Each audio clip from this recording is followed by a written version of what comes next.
if that water the millionaire. So anyway, again, we appreciate all you guys coming. One of the things I'd like to say is when somebody has a comment or wants to ask a question, if you could raise your hand or raise your hand on Zoom, either way, and then I can call on you. It helps us a lot because when we get so many folks on here, it's hard to manage people over talking one another. And so we're going to try to keep that in check by having me call on you would be the best. Last meeting we had Allison Phillips. I don't know if any of you watched the recording or were there, some of you. She did a fantastic job, actually. She was with neurospeech therapy. We had a lot of great questions, a lot of good answers. One thing I liked about Allison was she didn't just say something if she didn't know, and we all got a chance to visit and talk about it and come up with what we thought was best too. A lot of engagement. Monica, you did a lot of that as well. It was really great to have that. Here's Lanae texting me. Sorry for just a second here. She wants the link resent. Bear with me, you guys. Kim, could you just talk for a few minutes and let me get this sent to Lanae, please? You're on. You got to unmute yourself. You are so correct, Michael. Thank you. You're welcome. So it is sugar. I'm sorry, sugar bun. oh my God. That's taking it a little bit too far. Look at you, got red in the face. Oh gosh. Yeah, so it's really nice to see. There's several people here that I really don't think I've met. So it's really nice to see some faces here that I haven't met. Keith, could we go around and just introduce ourselves and say hi? That's a great idea. And here comes Lanae. Oh, good. Kim, why don't you just lead that for us, and let's keep the time careful, please. Short. Yeah. So my name is Kim O'Kelly Lee. I had my stroke in 2014, hemorrhagic stroke. Lost the left side of my body. Still working on it. I've had a very strange year. This year has been, I've had a lot of feelings of being wary, just feeling like, oh, you know, I'm in my 9th year. Lanae and I talk about it a lot because she and I have the same time except 2 weeks apart. I am incredibly grateful for my life. So that's the bottom line of everything. And yet there's been these kind of pulls, just feeling these pulls. And all I can say is I get up every morning and I put my foot out. Lanae and I talk about this all the time. And I deal with stroke. And then I have to choose. I choose to get up, start doing things, you know, find my joy, because my joy has to come from inside. This is a heavy toe, and we can either be on that side or just say, what are you showing me? You know, there's something here for me. What can I do for somebody else? So that's really where I'm at right now. Love it. Short enough, Keith? That was awesome. I love it. Thank you so much. Let's that was perfect timing. So Mark, let's stay with that model and introduce yourself, please. Okay, I'm Mark Brody. I had a stroke in 2019. The main effect was I couldn't speak. It was a left hemisphere stroke. So I was in speech therapy for 6 months, and had a very fortunate recovery. I still have mild aphasia and apraxia, but I teach computer science at a small college in Iowa, and I obviously I couldn't teach at all after my stroke, but I got my job back, fortunately. So I'm also very grateful. I'm doing pretty well. Yeah. I guess That's awesome. about me. Yeah. That's awesome, buddy. Good job. I appreciate that. Lane, why don't you go, please? Good afternoon. I'm Lanae Hunter. I had a stroke 8 years ago while on a water slide in the Caribbean. I think most of you have heard that funny story. I think I'm much like you. Each day I wake up like Kim does, and I am so grateful for the life that I have. You know, would I like to be able to walk okay and use my arm? Absolutely. But I'm just blessed and grateful, and really grateful for the people that I've met through the stroke work we all do.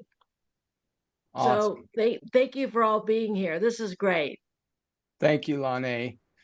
Elizabeth, you're muted, by the way. Why don't you go ahead?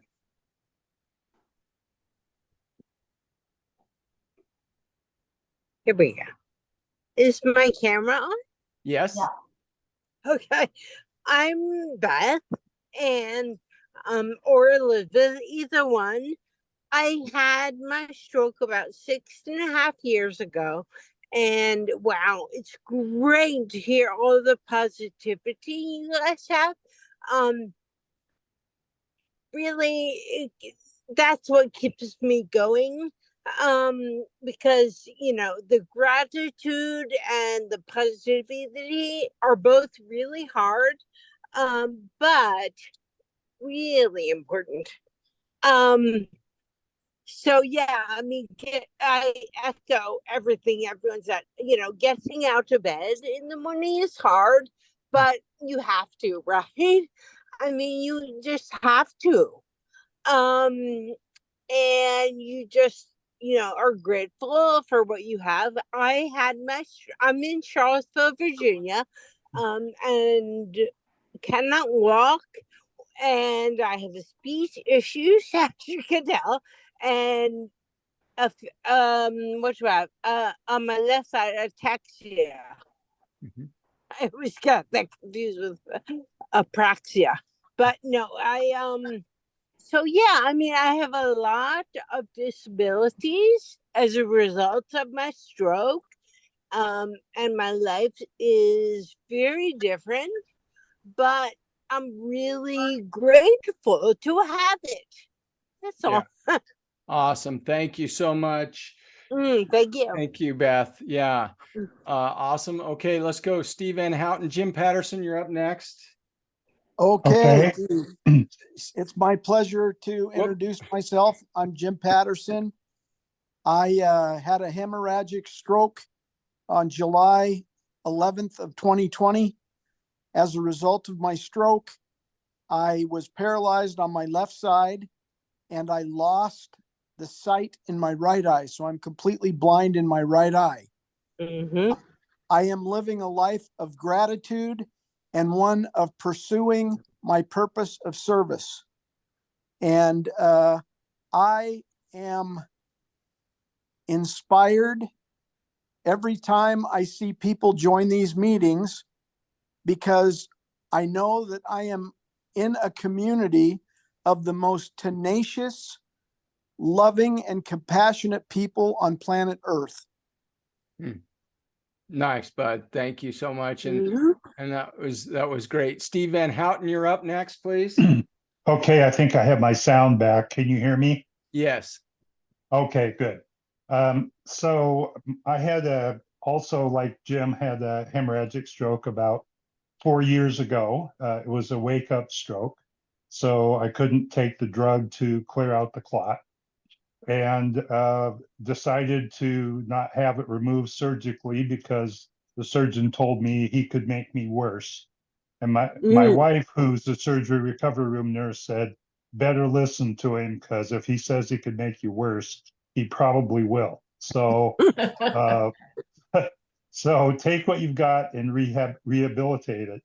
And like Jim and some of the rest of you, I'm looking at what I have to contribute. What can I give? Because that's what helps me get better, to be selfish about it, but is by trying to help other people, you really are helping yourself. And I have the privilege of working on the peer support program for with Stroke Awareness Oregon, where I see it as a counterpart to a group where we don't ask the question. We meet with people individually, and we don't ask the question, "What's the matter with you?" We ask the question, "What matters to you?" If you understand what I'm saying, it's very different questions. Yeah. So we try to help you figure out what matters to you and how can you go about accomplishing that. That's really the heart and soul of what peer support is. And it's done with people who for the most part, have had a stroke themselves and can understand what you're going through to some extent, although all strokes are different. Absolutely. I totally agree with that, Steve. We'll talk more about that in a little bit because I think that that was a really good point. Let's move on. Just get everybody in here real quick. Steve, drummer Steve, talk to us. Well, let's see. I wasn't going to come to this meeting until I saw your reminder in your picture, and I just had to come and see you, Keith. I miss you very much. I miss you too, buddy. I had my stroke about going on 12 years ago now. I have a right side paralysis, and like everybody else, I'm sure thankful, very thankful every day for my life, and for what I can do to reach out and help others too. So through my music and my performances and back at it, singing about 45 songs a show now, and I'm able to make a lot of people happy and smile and sing along, clap their hands, and have a good time. Love it. And at 72 years old, I'm still singing. So Cool. I love it. Mhm. I love it. Yeah, and we'll get into some more stories here in a little bit. I don't know if we'll come back to Steve or not today, but Hey, and Keith, I had, sorry, maybe on one of our support groups, maybe Steve would lead us in some kind of a fun song that we all know. oh, that's an awesome idea. I love it. Like All right, the I gotta go now. Doobie Brothers. Keith knows the Doobie well. I'll lead you in tiptoe through the tulips, Tiny Tim, okay? Tiny Tim. That's perfect. Perfect. All right, Michael, you just set yourself up, buddy. Go ahead. I'm Michael Irwin. I'm in Wake Forest, North Carolina. I had a stroke in September 2017. Had a hemorrhagic stroke, like Jim had a hemorrhagic, and Lonnie, did you have a hemorrhagic? I had ischemic. Okay, I know. Him had a Jim did. hemorrhagic. Anyway, let me see. I started the Believe Stroke Recovery Foundation about 3 years ago, and we're having a big fundraiser in September the 14th.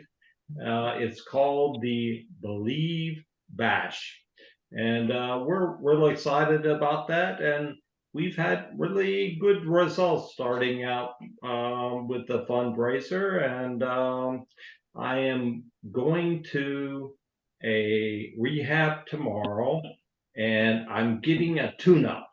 So I'm getting ready for that. It's in 6 weeks, and I want to be sure I'm walking and talking and all that stuff very well, and I hope my therapists are ready. Yeah, good, good. Michael, will you tell us a little bit about what is a tune-up? Well, a tune-up. I don't know what a tune-up is either. But I haven't been to a therapist in about a year and a half, and so I just want to ensure my walking and my functions are as good as possible, and I'm just making sure that everything's in place. And as you know, with a hemorrhagic stroke, I couldn't talk for a year and a half, and they said I wouldn't walk, but they lied. I walk. And I've got use in my right arm. I don't really have use in my right hand, but I have total feeling in my right arm, and so I'm excited. And the foundation helped 18 people in the last year, and we all think that stroke happens to lots of older people, but 5 of the 18 grants were for people under age 29. Wow. So Wow. that's just something for you to think about. But so we're very excited about the event, and feel very blessed. Awesome, buddy. Hey, Michael, during that tune-up, have them check your sense of humor. Well, at least I can show my face on Zoom, and I can say thank you. Well, I can show my face. I choose not to. I'm saving the crowd the pain.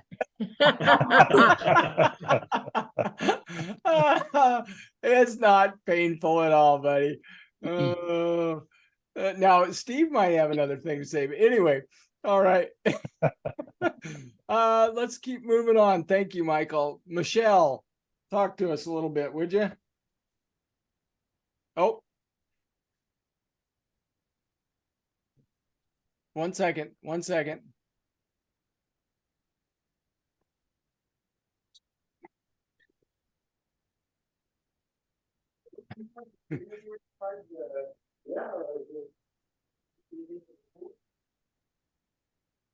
Hello. Hey, how are you? I'm good. How are you? Good. Michelle has been doing really good, and so I was going to challenge her a little bit, and then she goes and gets you. What the heck? So we've been drafted to tell Michelle's story. Just all I'm doing here is kind of a quick introduction, if you don't mind, and Yes. so everybody knows. Okay, I will give Michelle's story and explain why I'm doing it and not her, and then she'll be fine. So Yeah. my wife in 2013 had a cerebellar stroke that went into her brainstem. She was about 3 months pregnant with our second child at the time, and I think they misdiagnosed this early on, thinking it was just bad morning sickness when she was having severe dizziness and nausea. She ironically had the stroke in the hospital. She stood up to leave when the nurse noticed there was something significantly wrong. She was in ICU for about 2 weeks. She was completely paralyzed, but she could feel sensation. She needed a trach, a food peg. She didn't lose consciousness, and she always knew who I was, but she'd lost all vocalization. She was transferred to what was then the Rehabilitation Institute of Chicago, now the Shirley Ryan Ability Lab. And she was there from February until May. And I've never seen a facility this aggressive and committed to someone's recovery like her. They were as committed to her recovery as we were. They got back, I think we left nothing on the table. Whatever deficits Michelle has now is how it was going to be. It was not due to lack of effort or attention.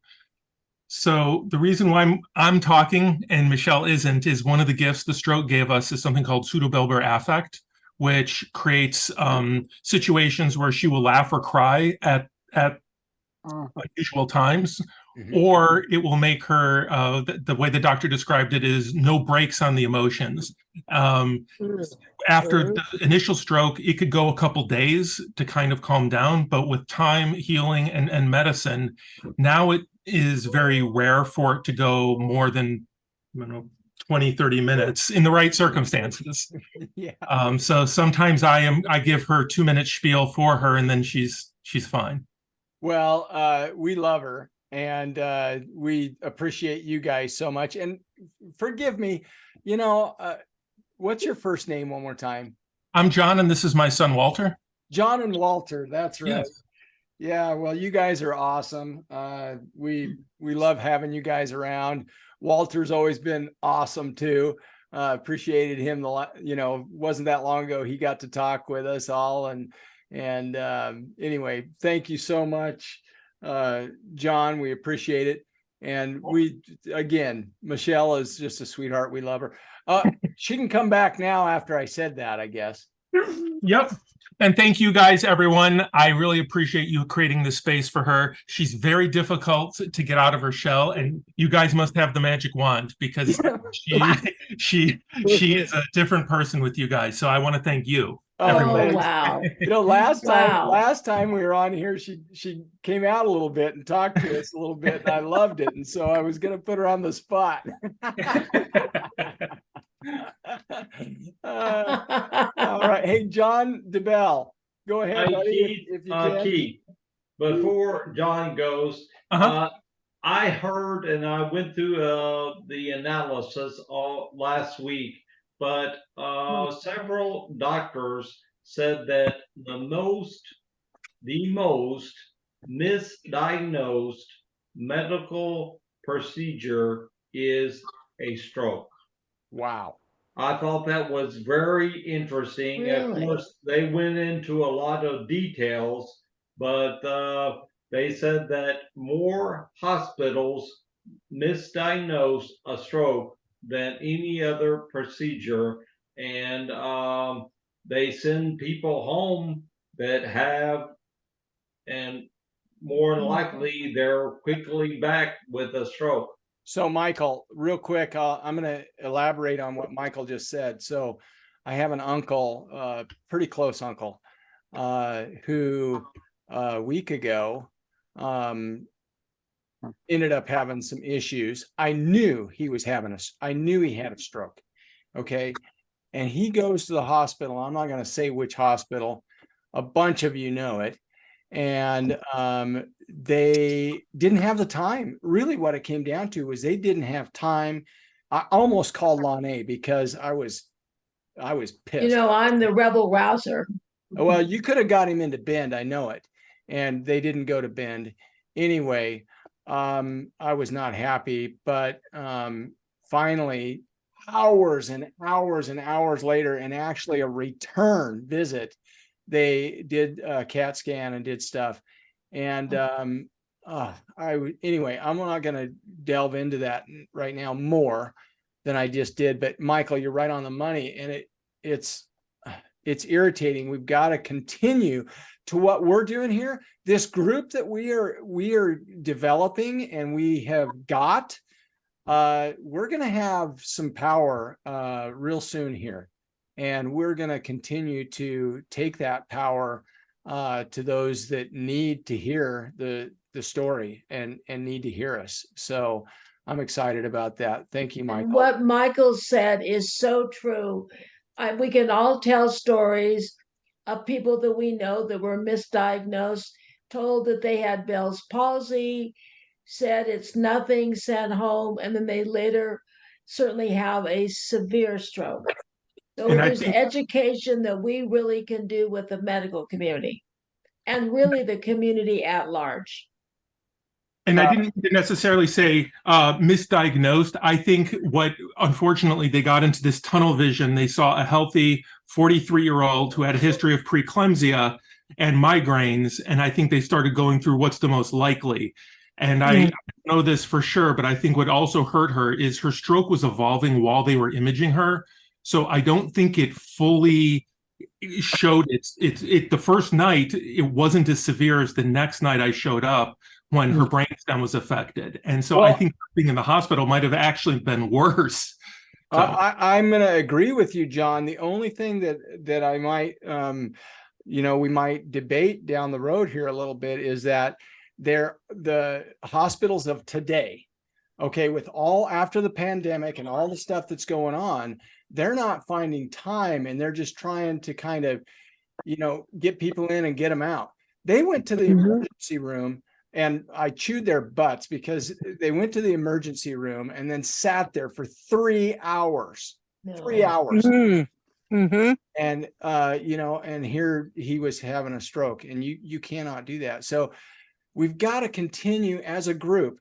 And I know there's associations out there, but we're building a good group here, and we can make a difference, and we can have an impact on some of the things out there, the ASA and some of these places. And so, but let's come back. I want to get through giving everybody a chance to, say who they are and stuff, and then we can move into that a little bit. John DeBell, please. Sure. Just to add a piece to all of your conversation about that, belonging to this group, having been part of another group when I lived in Colorado, I think that doctors need to be way more willing to pull the trigger on imaging, but all of us seem to have presented our strokes very differently. So it isn't the doctors in training are probably told you're expecting ABC, and we're all LAPQR. I mean, just all over the place. But yeah, and then I had my stroke during bypass surgery, and the surgeon was determined to convince me and my wife it wasn't a stroke. And my wife's a retired physical therapist, and she goes, bullshit, it was a stroke. I saw it the moment he started to wake up. So sometimes your care provider is the one trying to not see it. So I had my stroke 4 years ago, June, during bypass surgery, woke up with my right leg totally not able to function, right arm acting really weird. Fortunately, as having a stroke goes, I had a relatively mild, small lesion apparently. Since I was bypass surgery, they couldn't stuff me in an MRI, so they threw a CAT scan to make sure I wasn't bleeding. Otherwise, they would have had to figure out how to fix that. But since it was ischemic is the word, they went, okay, good enough. So they took an MRI when I was way less tubing. It turns out I had hypertension for about 20 plus years. I have little tiny ischemic strokes all through my brain from hypertension. Not that I'm aware that they affect me, but then again. So yeah, like everybody, I mean, this last year for me has been a remarkable amount of improvement when I turn around and look back. I mean, each year it's like, oh, okay, it got a lot better. But I mean, it's, wow, okay, wow, my leg doesn't hurt like every day, all day anymore. That's awesome. So yeah, it's, it's patience is part of it. I love it. But it's also part of the fun of being part of this is different people are at different points in their experience. And yeah, hearing from somebody who's been a while, been a long time, and yeah, I couldn't talk for a year and a half, but now listening to whomever that was, terrible at news, you would never have even guessed that they had aphasia. So it's helpful to see how well everybody does do. That's great, John. And John, where do you live? I'm in Portland. Okay, cool. So one of the things that you were talking about, John, is what Steve Van Houten is kicking off for us also is the peer-to-peer, because it's so critically important that as we talk to people who are just coming out of the hospital and out of stroke, and I was one of them. I talked to a guy this week about it. It's one of those things that you come out, your life has done a 180, you're changed. You don't know what you're going to do. And so you sit and watch TV or you do nothing. And anyway, so what Steve is kicking off for the peer-to-peer is a great thing. and we're going to be making a difference for people. And John, go ahead quickly though, please. Sure.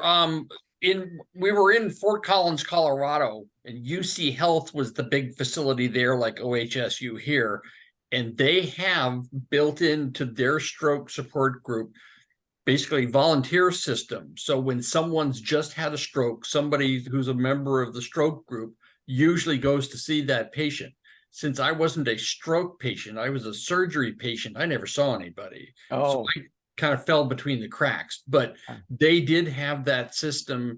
And if I had stayed in Colorado, it was my full intent to become somebody who would go and, okay, this sucks. But so, yeah, the peer-to-peer thing, yeah, is got to be wonderful. It took me 7 months to even come to my head that, there might be some kind of support group for this. yeah.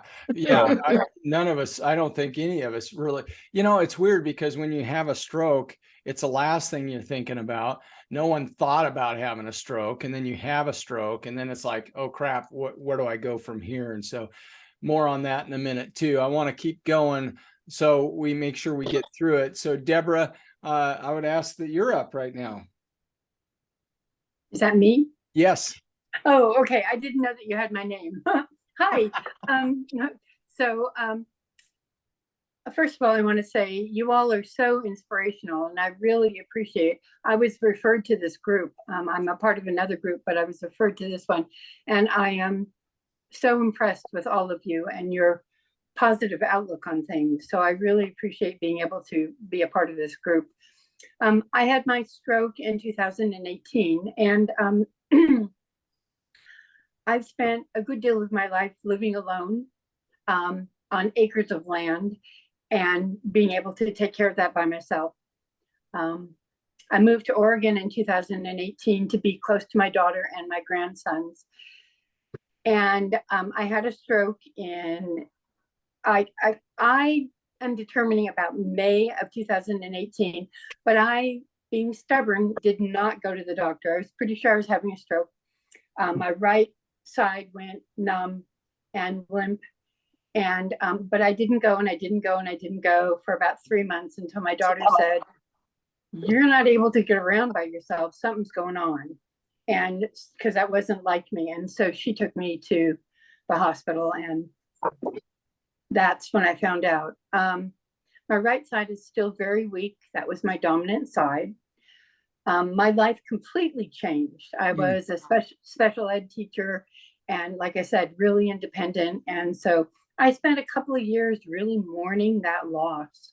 And it's taken me a while to, and I'm not completely over that mourning process, but it's taken me a while to get figuratively, my legs back under myself, and, and get moving again, and to start working on taking care of myself. And I have found, I would agree with what many of you have said, that reaching out and trying to help other people, however that might be it in groups like this, or I knit things and donate them, or I make baby quilts and donate them, or, for my nieces and my grandsons, I make them things, and just getting out of myself is so important to my healing process. And I had a huge purpose before I had a stroke. And that is no longer a part of my life in the way it once was. So finding another purpose, and it just helps me feel human and worthwhile, again. So love it. I love it. So Deborah, at the end here, I think we're going to have a little time when we get through everybody, and we're going to talk about some of that stuff, because I am, as a lot of big on that. So we'll get to that. I want to come down to, and forgive me, but you have a beard and a hat on, and it says Zoom user. I don't know your name. Can you hear me? Yes. My name's Roger Havens. Oh, I was actually referred to this group by Michelle. After I had my stroke, she's one of the first people that reached out to me online and was so helpful and friendly. And I had an ischemic stroke in November of 2020. And at the time I live in California near San Francisco, and I was working for the railroad. After my stroke, unfortunately, I had to take early retirement. And I'm really just looking for a community where I can belong. That's awesome, Roger. You know, of course, we have open arms for you, buddy. We have a lot of speakers. If I get your email, I can send you some of the past events and stuff so that you can see kind of what we do. We got a great speaker coming up next time, and we've got a doctor we've got 2 doctors scheduled already. So, you know, we go into a lot of different training, a lot of different ideas, a lot of thoughts, and then we have these open meetings. And a lot of times when we have these open meetings, it's the best stuff there is, because you're hearing from other stroke survivors and what they're going through and how they got through it, and you know how they got on. And just like Deborah was talking about, you know, you lose your purpose, and it's like, oh shit, you know what where do I go from here? And so I think there's a bunch of us on here that have a lot to say about that as well. So thank you for that. Appreciate it. And one of the things we're going to do, Roger, is we're going to help you figure out how to put Roger on your Zoom meeting. Thank you. I laugh. I just laugh about it. It makes my life easier. Okay, so Monica, you're up. Yes. Hi, everyone. I'm in Florida. Oops. Sorry. Can you hear me? Yeah, go ahead, I'm Monica. in Florida, and I had a stroke, a cerebellar stroke, hemorrhagic stroke about 2.5 years ago, and endocraniotomy. And prior to that, I had mostly retired from my practice as a psychologist. I still occasionally do online sessions, but when I had the stroke, I could not read, I could not swallow effectively. I had a feeding tube for 6 weeks, 6 months actually, and I could not walk. In the beginning, I could not stand up, and I thought it was rather hysterical when they came to me right out of the ICU and said, "You ready for rehab?" But anyway, the rehab place was the one hospital I didn't think was going to kill me. So I was very happy with that. After about 6 weeks, I was discharged. It was an inpatient rehab unit to an apartment. My kids had found me. You know what's really odd? I had known I was having a cerebellar stroke when it happened. Because I knew the symptoms of ataxia and the muscle issues. And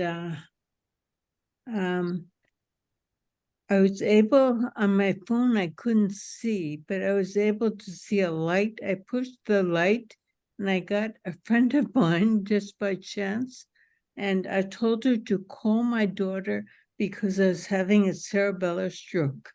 And my daughter lives about 10 minutes from me. I managed to open the front door and then collapsed on the floor. Wow. And the ambulance arrived, and as luck would have it, there's a neurosurgeon on call that day at the hospital. So, because as most of you know, cerebellar strokes are only about 4% of the strokes that people have. So it was unusual. And right now I can walk, I can drive. I still have dysarthria, and I had difficulty with thin liquids, as you all heard last time. But it's going pretty well. Good. And I had done PT really from the beginning with a number of different PTs and for a number of different issues. And I found that very helpful. And truthfully, I also think my training as a psychologist, I'm also a psychoanalyst, really helped me because it was about focusing on the now. Yeah. And so there are many people who think about when something happens, they get angry at themselves for not being their old self. And for me, there's always a kind of an attention about, well, what is it now? What can I learn from this moment? Who am I now? And so that's done pretty well. And my daughter has 2 children, one who is 4, who is the love of my life, and one who is 10 months, who is delightful. And they bring joy to my life. Awesome. Awesome. Utter joy. Anyway, so when I was discharged from the hospital, I came to an apartment. My kids sold my house while I was in the hospital, which I was very grateful for. And I had a rollator that I got around with. And since everybody, it's an over 55 community, and everyone who is here has seen my progress because I'm always outside walking. Yeah, that's great. Well, I want to continue on, Monica, just because I want to make sure we get to everybody. Thank you so much. That's awesome. That's actually a really good story as well, and hopeful. It gives us a lot of hope, actually. And I love your attitude. You've got a great attitude towards everything. And I think that's a huge key. And at the end here, we'll talk a little bit more about that. So thank you so much. Bev, I'm going to put you on the spot. I had my first stroke in 1999, so I'm one of the long-term survivors. I was totally paralyzed on my right side. I had my second stroke in 2000. Then I had 28 TIAs before I was finally diagnosed with moyamoya, which is a rare brain disease, in 2004. In 2004, they gave me 2 years to live, and they said there was no hope.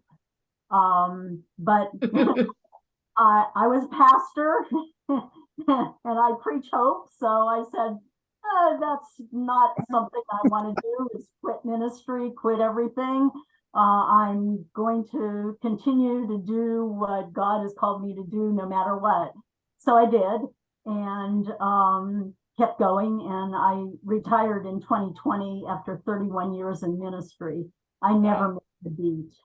I continued to keep going, and one of the things that I did as a pastor was Christian clowning, and Butterfly is my Christian clown name. And I would dress up in a clown suit, but all butterflies with antennae and, all kinds of butterfly pins and everything. And one of the things that I learned after having a stroke and then all the other things, I had the 2 brain surgeries in 2007, which literally saved my life. Anyway, I figure we can learn in nature what God has to tell us, and so we need to pay attention. So if you look at a caterpillar thinks the world is over until it becomes a butterfly. So I'm just fluttering by. You're doing great, Bev. We so appreciate you, and I know there's more to the story, and due to timing, we won't, but it's just fabulous, and we love you too, and appreciate you. Bev, you're in North Carolina. Yeah, Lenore, North Carolina. Great. So, Richard, you're up. Yes, hi, I'm Richard, and excuse me, this is the first time that I've experienced what you were doing, and I thank everyone for allowing me to be able to part of your life. What happened with me is I had a stroke, a hemorrhagic bleed in 2013. And as that happened, I didn't know anything about it. I woke up one morning and I had a headache, and I thought that's what it was. And then when I lie down to bed, I looked to see what time it was, and I had no idea what the time was, which was very unusual for me. Fortunately, that particular day, I had an appointment with my doctor. And so we were able to just go right there and talk to him. And he came out with, this is what's happening to you. He didn't say it's specific. He just said, what I want you to do is to get on here and go to the hospital, and I'm going to call them. So that's what happened. And we got to the hospital very, very late and quick. And fortunately, it wasn't that time of year where nobody's, around and it's hard to get anything. So we were able to, my wife and I have been able to do that. And fortunately, at the time that it started, it wasn't really dramatic in terms of what happened to me. So I had the problem of reading a little bit and looking at numbers, which I used to be in the business of. And so it really wasn't that difficult. So for a pretty good way, I continued to running my life, and it wasn't much anyway because I've been retired and stuff like that. But I have my wonderful wife and my son, and so my life was pretty good. And so that went on for a pretty long time. And I'm a pretty good biker. That's what I always did. I would go out and bike and ride my bike all the time. And that was the thing that I loved to do. Well, what happened not too long ago is while I was riding my bike, I crashed myself and the bike in a big pole. And what happened is that even though I was wearing a helmet and everything, obviously my head hit the ground. And it took very short time to go to the hospital from there. And it was discovered that I had another bleed because of that. And so this one was more severe and more difficult for me. And so right now I'm going through it, and it has been not too long. And obviously working into the fact that I do have it, and why should I have that, and what's going to happen, and stuff like that. And frankly, I read this thing. I'm going to just tell the thing. It says basically, comparison is the thief of joy. And I read that.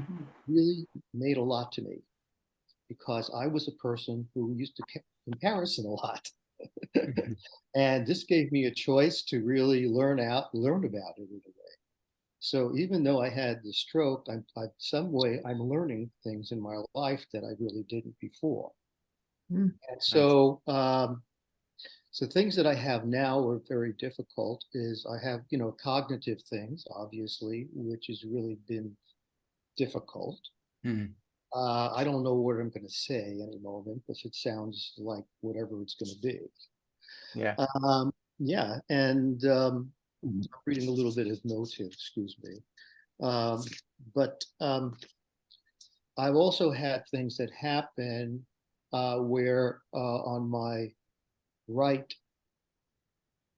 right hand would start to go numb, and then it would move up to my elbow, down there, and on my face. So this would become numbing as well. And what we learned out is that if I sit and just relax, it goes away. Huh. Interesting. Right. Interesting. And I am also having medications. I can't tell you the names because I forget about it. But actually, it's been helping me quite a bit. And so let's see. The one thing that I'm taking for medications has helped me for someone who had a seizures. And this medication has stopped it. So I'm taking the medication for seizures, even though I never have had seizures. But I was having events. And so the doctor there decided I should do that. I don't remember the name, but if you want to, I could get it. Well, and that's okay for today. But one of the things that I try to do is I watch the time, and I'm not, trying to be mean to anybody here. I hope everybody understands, so that I give everybody a chance. And I like to try to keep this in a time. Do you have my email by chance, Richard? Well, everything has been gotten for my wife. My wife is a wonderful person who does all these things for me. She found all of you from me. Yeah. So I would think so. I can ask her. Hold on a second. Hey, Ivy. She doesn't hear me. But I think Well, she is doing that.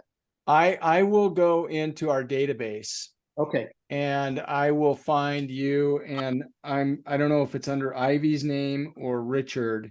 It's under Richard, should be. Well, it may be under her name because she was the one who got this thing happening. What's your last name, bud? Glick, G-L-I-C-K. And where do you live? I live in Portland, Oregon. Oh, Portland. Okay. So I will find you, and I'll reach out to you because there's more to the story, and we'll have you speak some more later. I do try to keep us on task, and so I really appreciate that very much. And matter of fact, we appreciate every one of you guys. Not too many probably. Lonnie. Oh, I just want to make sure everybody has a copy of Just Say Yes to Life. I know there's several of you that are featured in the book. If you do not have a copy of the book, if you will email to Keith, Stroke Awareness is very happy to send you a complimentary book. Okay. It's a great book. So please just send it to Keith and we'll get one in the mail to you. Absolutely. We've sent a bunch of them out, and I've got some other things to say about that. And I kind of want to start buttoning this up, but before that, there was a few things that said, and it started from Kim, and a bunch of you have said these things over and over and over. And I just wanted to point some of them out. It's about having gratitude because our lives have been upside down.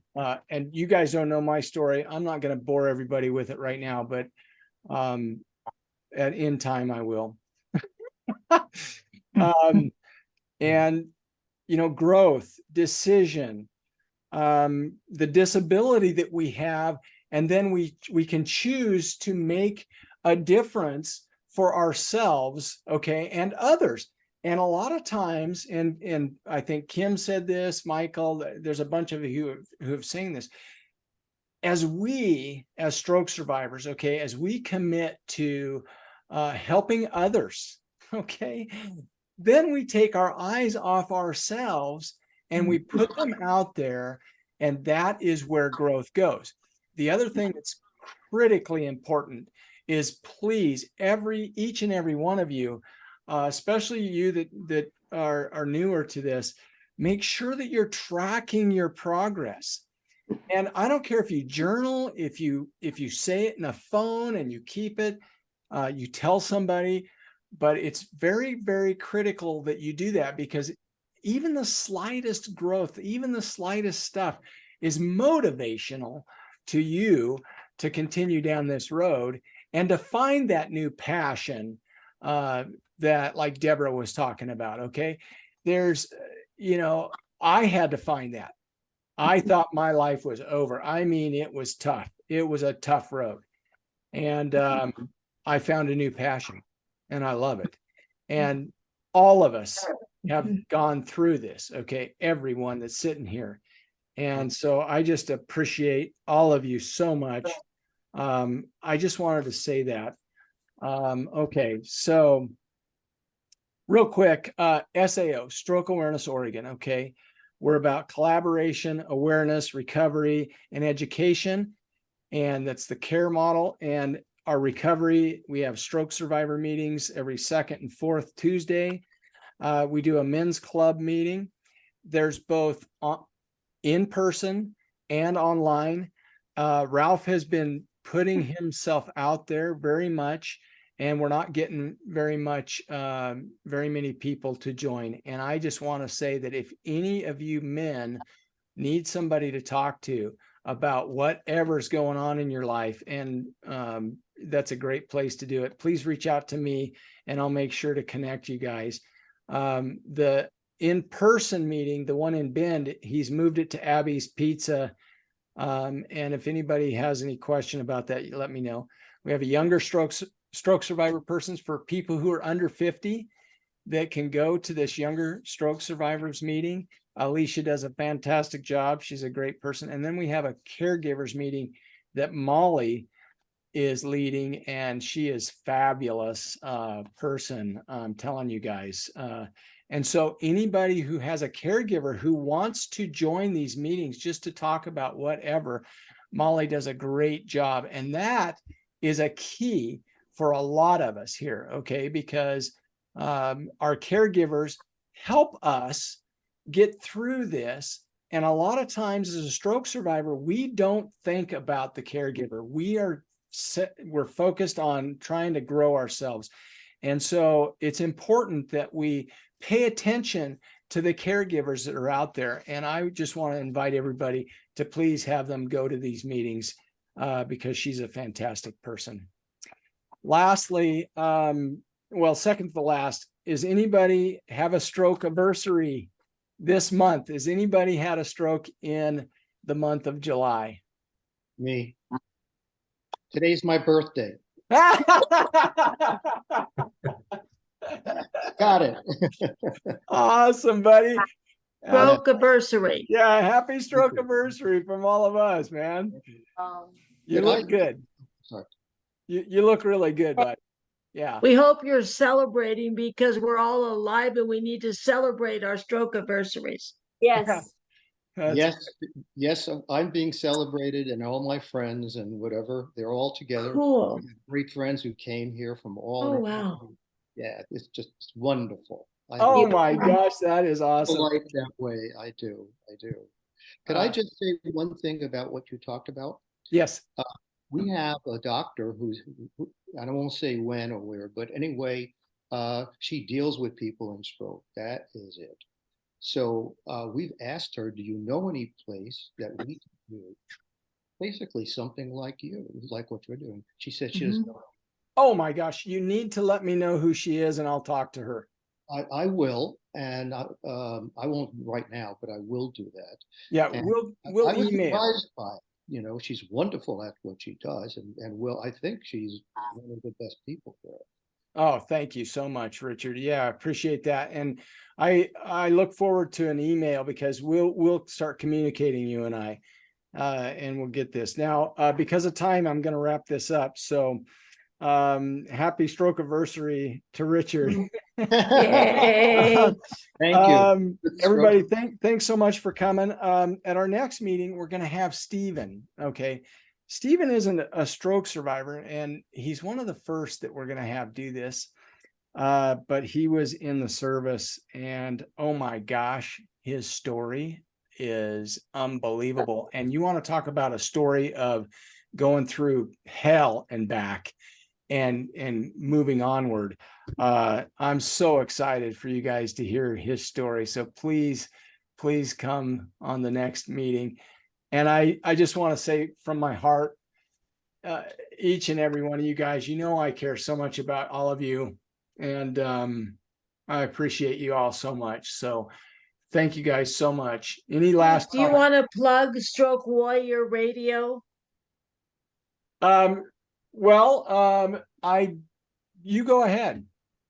Do you all know that one of our stroke warriors has started a radio station in conjunction with our own Jim Patterson? So maybe Jim wants to plug it quick. Well, if you go online and just Google it, Stroke Warrior Radio, it's 100% programming for stroke survivors and caregivers. And you can click on a link on your cell phone, your iPad, your laptop or desktop computer, and listen to Stroke Warrior Radio. I think you'll all find the programming to be amazing and very informative, and it meets you where you're living right now. So go ahead. I'm sorry, Jim. I apologize, buddy. The other thing about that is Ralph is always looking for speakers and for people who he can interview and stuff. So each and every one of you would be somebody that he would love to do that, because he needs more material all the time. And so anyway, let's, I just want to put that out there as well. Keith? Yes, sir. I wanted to add on to the promotion for your guest speaker for next time. Mm-hmm. Stephen Hale he's a humble warrior. This young man was a captain in the Army Rangers who served the United States of America during the war in Afghanistan during Operation Enduring Freedom. And as a part of his military service, he was shot and got shrapnel to the back of his head. So he is a traumatic brain injury survivor who also has battled back from PTSD. This young man is going to join us and share his story. He is a Purple Heart recipient and a Silver Star recipient. And we are blessed to have him as a part of our team at Stroke Awareness Oregon. Yeah. Agreed. He's a great guy. And it's fabulous that we're going to get him to speak for us. I'm really looking forward to it. We talked about it quite a bit. So thank you, Jim. Thank you. Yeah. Don't forget, if you want a complimentary book of Just Say Yes to Life, get your mailing address to Keith. Yep. Thank you, All right. Keith. Anybody else?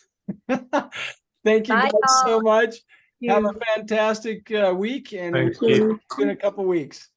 Thank you. Bye, everybody. Bye, Greg. Bye-bye.